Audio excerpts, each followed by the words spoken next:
gusto mo ng legit na chika, eto na yun! Chika! Walang filter, walang edit. Chika! Hindi ito fake, hindi ito late. Chika ni Sisa!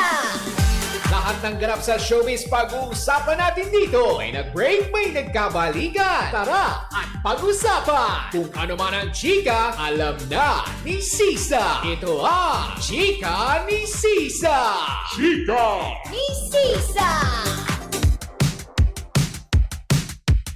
We are number 106.7 Energy FM. Pangga, wag mong sabihin na radyo, sabihin mo Energy. Isang magandang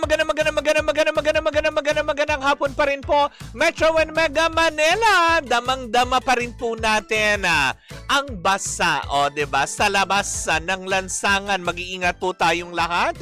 At syempre sa lahat pa rin po ng ating mga pangga na ngayon patuloy pa rin po naglilinis ng kanilang mga tahanan, diba? Yan nyo, may awa ang Diyos, makakabangon din tayong lahat, hindi ba? At syempre habang naglilinis tayo at kung ano man ang ginagawa, ba, diba? Mag-break muna kayo. Habang nagbe-break kayo, alam nyo kung ano masarap na inumin, parang masarap MX3 coffee, diba?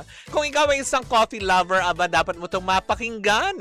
Ang MX3 coffee mix ay may high source of vitamin C at calcium na may antioxidants benefits at cholesterol free.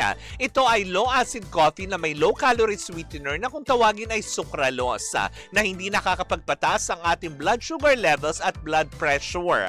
Para makasiguro kang tunay, natural at original na MX3 ang iyong mabibili, siguraduhin lamang na sa mga leading drugstores kayo pupunta nationwide.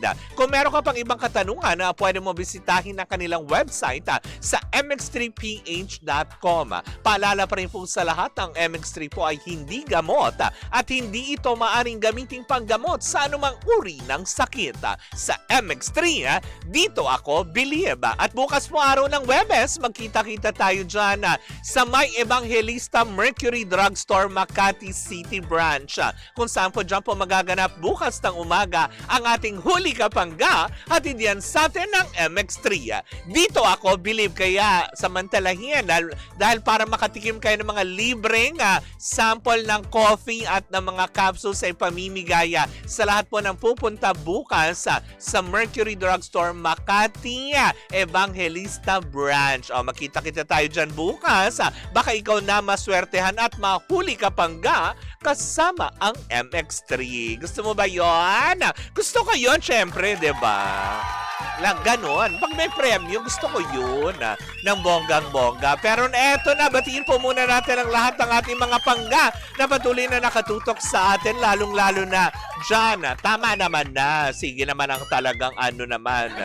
Diba? Sige daw ang palakpak na bungol ang bakla. But anyway, sa mga taga-Galas, Quezon City, hello po sa inyong lahat dyan. At syempre sa mga taga-Malanday, Valenzuela City, hello po sa inyo. Magandang hapon po, diba? At syempre sa mga fairy godmothers ng I Love Cat Encarnation Salon sa kanilang mga branches sa Metro Manila, hello po sa inyong lahat at sa kanilang mga nagagandahang mga customers sa mga oras na ito. Pero eto na, tumungo na tayo sa ating unang chika na inaantabayanan ng mga taga-Pasig Mega Market at ng mga taga-Rizal Park Operations and Planning Department at ng mga taga-Perpetual Health Medical Center dyan sa Las Piñas. Hello sa inyo, magandang hapon. Eto na nga nasa agap kong chika. Bakalain nyo ba? Nung isang araw lamang ay ating inuulat ang tungkol nga sa pagkakadawit ng pangalan ni Derek Ramsey. Dito nga dahil sa insidente nga binenta niyang sasakyan na nagkaroon ng aberya matapos masita ito along EDSA. Nakakaloka. Pero eto na, nagkaroon na po ng progress. At, 'di ba, sabi kasi ng LTO ay naglabas sila ng show cause order para ipatawag mismo yung taong involved at yung mismo nagbenta ng sasakyan, which is si Derek Ramsey ngayon, hindi ba? Pero eto na nga, napag-alaman natin, nagtungo na po si Mr. Derek Ramsey at si Mr. Anthony Violago. Ito po yung nakabili ng sasakyan ni Derek Ramsey. Nagtungo na sila last August 17 sa tanggapan mismo ng LTO dyan sa may East Avenue, Quezon City para linawin at alam mo yun, magsumite ng mga kaukulang mga dokumento na kinakailangan para sa investigasyon na ginagawa ng LTO. Ito rin ay ayon kay LTO Chief Asek Marcos Lacanilaw. Diba? Ayun nga, na nagtungo na po last August 17 sa kanilang tanggapan at hindi na inintay pa ni Derek Ramsey na abuti ng August 24 para lang sila ay magtungo doon at ayusin. Sabi nga ng ilang mga netizen, nakaka-proud naman yung mga ganito. Ibig sabihin lang talaga ay merong mga gustong linawin at klaruhin siguro din si Derek Ramsey patungkol dito. Hindi para pabayaan yung kanyang kaibigan na bumili ng kanyang sports car. Kung hindi siguro para patunayan din na wala silang ibang intensyon dito sa nangyaring pagkakasita ng sports car nito along EDSA a few days ago or few weeks na ito. Hindi, a week lang. Diba? Is parang siguro para linawin ang lahat. Pero, yun nga, napag-alaman daw ng LTO ayon sa kanilang initial investigation ay napag-alaman na nila ang naging dahilan kung bakit nga ba naiba ang plaka ng sasakyan doon sa registered number dito sa minamaneho niyang sports car. Ang dahilan ni Mr. Violago ay nagmamadali daw kasi siya at may aatenan daw event. Yun tayo, diba? Kasi hindi naman sa lahat ng pagkakataon hindi tayo masisita, diba? Actually, hindi lang naman siguro si Mr. Violago ang gumagawa niyan. Yung iba din naman, yun nga lang siguro yung iba, hindi talaga pa na-chechempohan. Nagkataon, di ba Daryl Fukunaga, eto naman, na-chempohan siya. Kasi nga naman, sports car yan, di ba? Pag mga ganyang hot cars, mainit sa mata yan Diba? Hindi naman sa sinasabi kasi na meron siyang ginagawang kababalagan sa loob ng sasakyan. Kaya lang syempre pag mga ganyang medyo high-end cars na, diba? Ang ating mga kapulisan o kaya mga opisyales na nagbabantay sa lansangan, ay syempre alerto yung mga yan. It's either syempre, diba, na baka iniisip nila ay politiko ang sakay o di naman kaya kung sino man. Kaya siguro nila pinara. Nung hiningi siguro ang registration, dun na nagkatalo. Diba? Pero ito lang nakakahanga lang kasi kahit paano aminado din naman si Derek Ramsey para samahan itong si Mr. Violago na magtungo nga dito sa LTO para nang sagay. Hindi naman para pabayaan niya at sabihin niya na hindi, binento ko na yung, bahala ka dyan. Hindi. Sinamahan pa rin niya ang kanyang kaibigan na para nang sagayin ay klaruhin. Pero ayon lang sa nakalap nating chika ay para bang binigyan muna ng 90 days na suspension ng kanilang mga lisensya habang dinidinig pa ang investigasyon. Oh my gosh, diba?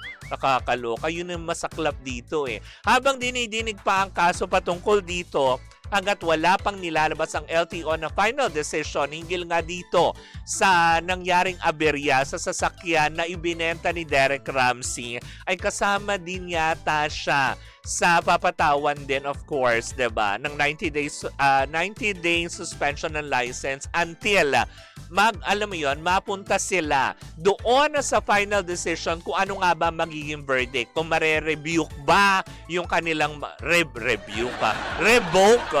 Ano ba yung tawag dito? Revoke? Kung alam mo yon, mapapatunayan sila nga ay talagang may nilabag na regulasyon ng Land Transportation Office, ay baka tuluyan na rin bawiin sa kanila ang kanilang mga lisensya. Nako, nakakaloka yan, diba? Kasi ayon dito sa chikang ating nasagap, kasi mabigat ang paglabag na maaaring patawan na 5,000 penalty. Ano lang to Kumbaga manilang siguro sa kanila yung 5,000 pesos. Pero, 'di ba? it's either masuspend ng tuluyan or bawiin ang driver's license. Depende sa magiging resolution nga ng LTO intelligence, 'di ba? Pero sa ngayon, ang importante dito, nakikipagtulungan sila, very cooperative, meaning magandang senyales ito for both parties dahil aminado naman na nagkamali, 'di ba? Or meron silang nagawang pagkakamali during the bentahan, hindi kaagad na parehistro, kung kaya't ngayon ang hinahabol yung original owner na si Derek Ramsey nga, kung kaya't medyo nadadrag yung kanyang pangalan. Pero sana, 'di ba? Sana maayos ito sa matiwasay na pag-uusap at hindi na umabot sa punto ng 'di ba? Ng puntong pagkakansela ng kanilang mga lisensya. Na baba, mahirap. Mahirap na wala kang government ID sa panahon ngayon. Sa lahat na lang ng pupuntahan mo, kailangan government ID. Yung iba pa minsan, yung national ID mo ayaw tanggapin dahil wala daw pirma. Nakakaloka yun. Diba? Dapat kasi, sabi ni Daryl Fukunaga, dapat kasi pinampasada na lang nila yung sports car. Maraming makiki-joyride. Ang taray. Ano yun? Hello po sa ating mga in-drive at grab drivers. Hello po. Siyempre sa mga green EV. O diba? Green GSM EV. Hello po sa inyong lahat mga kuya. Magandang hapon. Mag-iingat po kayo sa mga biyahe. At magsilbing leksyon sana ito sa lahat ng mga nagbebenta at mga bumibili rin ng sasakyan. Diba? Kasi kung akala nyo makakaligtas din kayo, hindi rin. Diba? Maaring oo, dahil hindi nyo naparehistro ito pag bumili kayo. Akala nyo pag nagkaroon ng aberya yan, yung original may-ari habulin, sangkot din kayo kung sino yung nagmaneho. 'Di ba? Anyways, 'di ba? Sana lang, I wish them well. Sana man lang, 'di ba, na hindi naman umabot sa punto na makansela ang kanilang mga lisensya kasi nandoon naman yung pag-amin, yung accountability, 'di ba? Uy, bibihira yung may ganun nakusa na mismong pumupunta sa tanggapan ng LTO para lang alam mo yun, kumbaga akuin or magkaroon ng responsibilidad doon sa nagawang pagkakamali. O, 'di ba? Kaya ako to Derek tsaka doon kay Mr. Doon sa friend. Diba? Papalakpakan natin sila ng bonggang-bongga.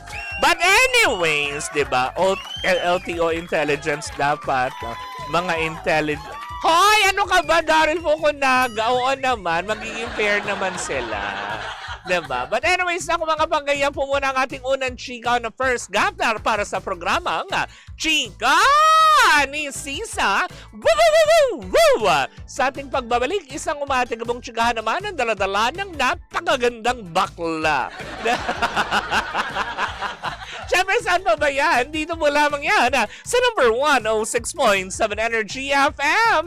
Panggawag mong sabihin na radyo, sabihin mo, Energy!